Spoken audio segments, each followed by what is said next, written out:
Capítulo segundo, que trata de la primera salida que de su tierra hizo el ingenioso Don Quijote.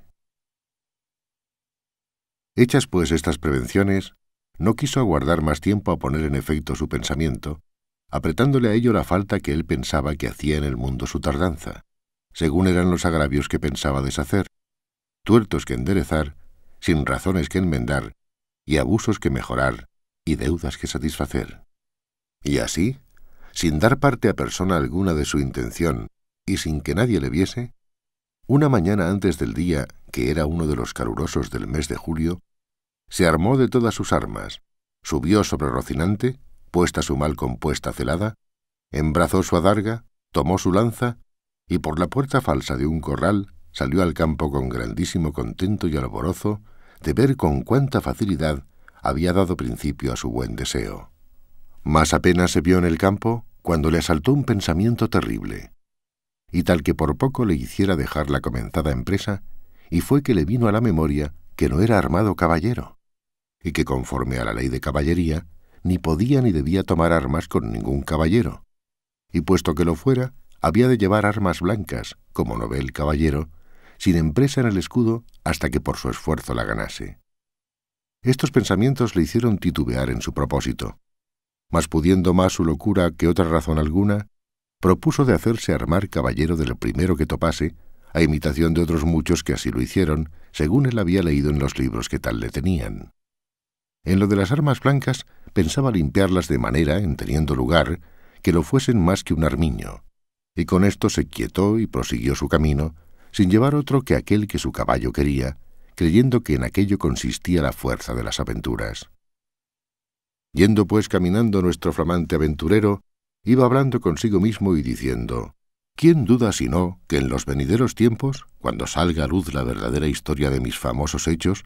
que el sabio que los escribiere no ponga, cuando llegue a contar esta mi primera salida tan de mañana de esta manera? Apenas había el rubicundo Apolo tendido por la faz de la ancha y espaciosa tierra las doradas hebras de sus hermosos cabellos, y apenas los pequeños y pintados pajarillos, con sus arpadas lenguas, habían saludado con dulce y meliflua armonía la venida de la rosada aurora,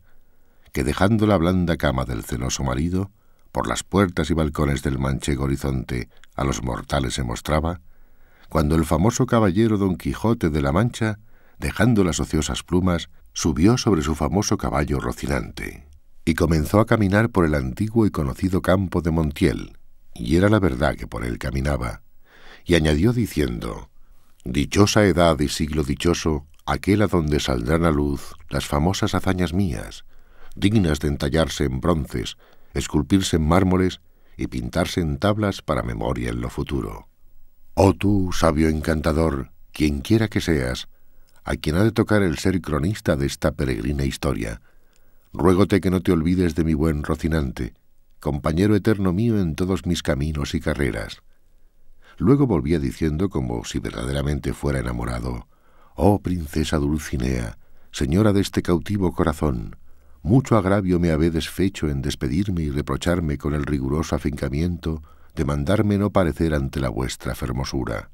Prégaos, señora, de membraros de este vuestro sujeto corazón, que tantas cuitas por vuestro amor padece». Con estos iba ensartando otros disparates, todos al modo de los que sus libros le habían enseñado, imitando en cuanto podía su lenguaje, y con esto caminaba tan despacio, y el sol entraba tan apriesa y con tanto ardor, que fuera bastante a derretirle los sesos, si algunos tuviera.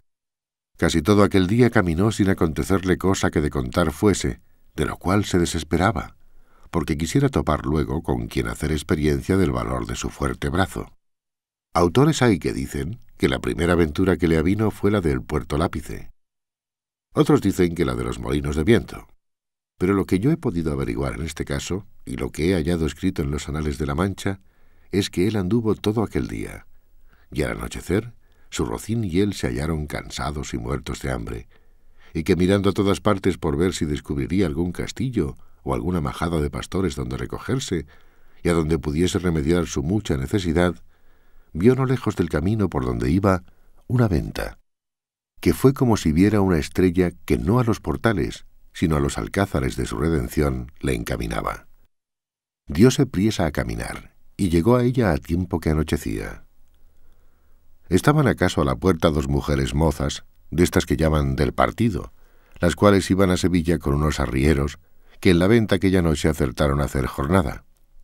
Y como a nuestro aventurero todo cuanto pensaba, veía o imaginaba le parecía ser hecho, y pasar al modo de lo que había leído, luego que vio la venta, se le representó que era un castillo con sus 4 torres y chapiteles de luciente plata, sin faltarle su puente levadizo y honda cava, con todos aquellos adherentes que semejantes castillos se pintan. Fuese llegando a la venta, que a él le parecía castillo, y a poco trecho de ella detuvo las riendas a Rocinante, esperando que algún enano se pusiese entre las almenas a dar señal con alguna trompeta de que llegaba caballero al castillo. Pero como vio que se tardaban y que Rocinante se daba priesa para llegar a la caballeriza, se llegó a la puerta de la venta y vio a las 2 distraídas mozas que allí estaban, que a él le parecieron 2 hermosas doncellas o 2 graciosas damas, que delante de la puerta del castillo se estaban solazando. En esto sucedió acaso que un porquero que andaba recogiendo de unos rastrojos una manada de puercos, que sin perdón así se llaman, tocó un cuerno, a cuya señal ellos se recogen, y al instante se le representó a Don Quijote lo que deseaba, que era que algún enano hacía señal de su venida. Y así, con extraño contento, llegó a la venta y a las damas, las cuales, como vieron venir a un hombre de aquella suerte armado y con lanza y adarga, llenas de miedo, se iban a entrar en la venta. Pero Don Quijote, coligiendo por su huida su miedo, alzándose la visera de papelón y descubriendo su seco y polvoroso rostro, con gentil talante y voz reposada les dijo: «Non fuyan las vuestras mercedes, nin teman desaguisado alguno, que a la orden de caballería que profeso non toca ni atañe facerle a ninguno, cuanto más a tan altas doncellas como vuestras presencias demuestran».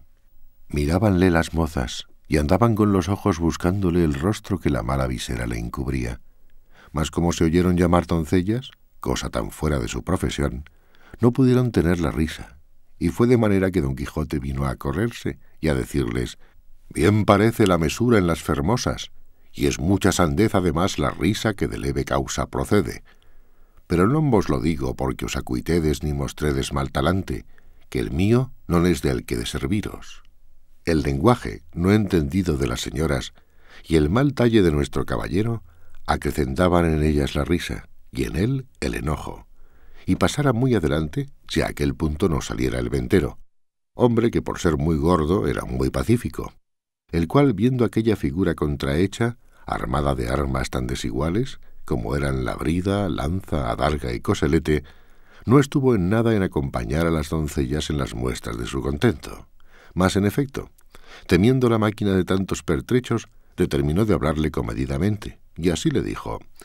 «Si vuestra merced, señor caballero, busca posada, amén del lecho, porque en esta venta no hay ninguno, todo lo demás se hallará en ella en mucha abundancia». Viendo Don Quijote la humildad del alcaide de la fortaleza, que tal le pareció a él el ventero y la venta, respondió: «Para mí, señor castellano, cualquier cosa basta, porque mis arreos son las armas, mi descanso el pelear, etc». Pensó el huésped que el haberle llamado castellano había sido por haberle parecido de los sanos de Castilla, aunque él era andaluz y de los de la playa de Sanlúcar, no menos ladrón que caco, ni menos maleante que estudiante o paje. Y así le respondió: «Según eso, las camas de vuestra merced serán duras peñas, y su dormir siempre velar, y siendo así, bien se puede apear con seguridad de hallar en esta choza ocasión y ocasiones para no dormir en todo un año, cuanto más en una noche». Y diciendo esto, fue a tener del estribo a Don Quijote, el cual se apeó con mucha dificultad y trabajo, como aquel que en todo aquel día no se había desayunado. Dijo luego al huésped que le tuviese mucho cuidado de su caballo, porque era la mejor pieza que comía pan en el mundo. Miróle el ventero y no le pareció tan bueno como Don Quijote decía, ni aun la mitad,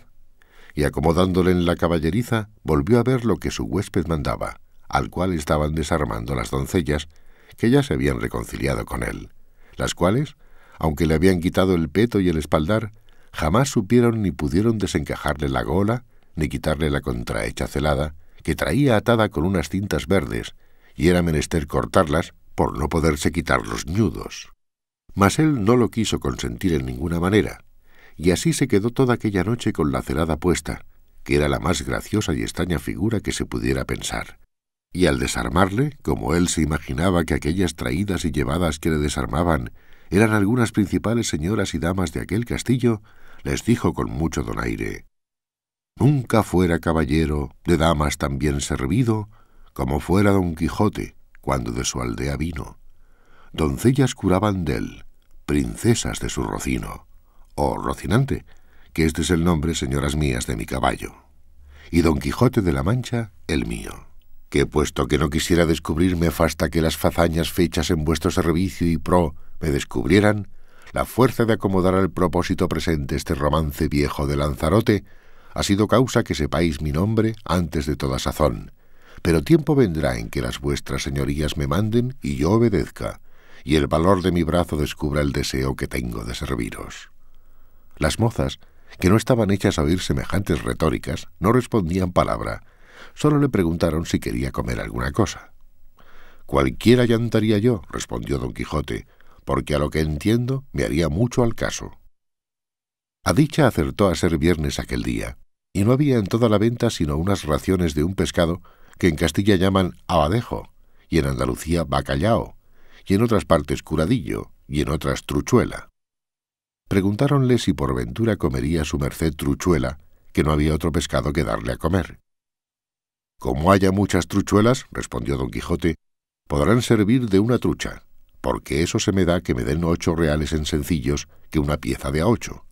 Cuanto más que podría ser que fuesen estas truchuelas como la ternera, que es mejor que la vaca, y el cabrito que el cabrón. Pero sea lo que fuere, venga luego, que el trabajo y peso de las armas no se puede llevar sin el gobierno de las tripas». Pusiéronle la mesa a la puerta de la venta por el fresco, y trújole el huésped una porción de mal remojado y peor cocido bacallao, y un pan tan negro y mugriento como sus armas. Pero era materia de grande risa verle comer, porque como tenía puesta la celada y alzada la visera, no podía poner nada en la boca con sus manos, si otro no se lo daba y ponía, y así una de aquellas señoras servía de este menester. Mas el darle de beber no fue posible, ni lo fuera, si el ventero no horadara una caña, y puesto el un cabo en la boca, por el otro, le iba echando el vino. Y todo esto lo recibía en paciencia a trueco de no romper las cintas de la celada. Estando en esto, llegó acaso a la venta un castrador de puercos,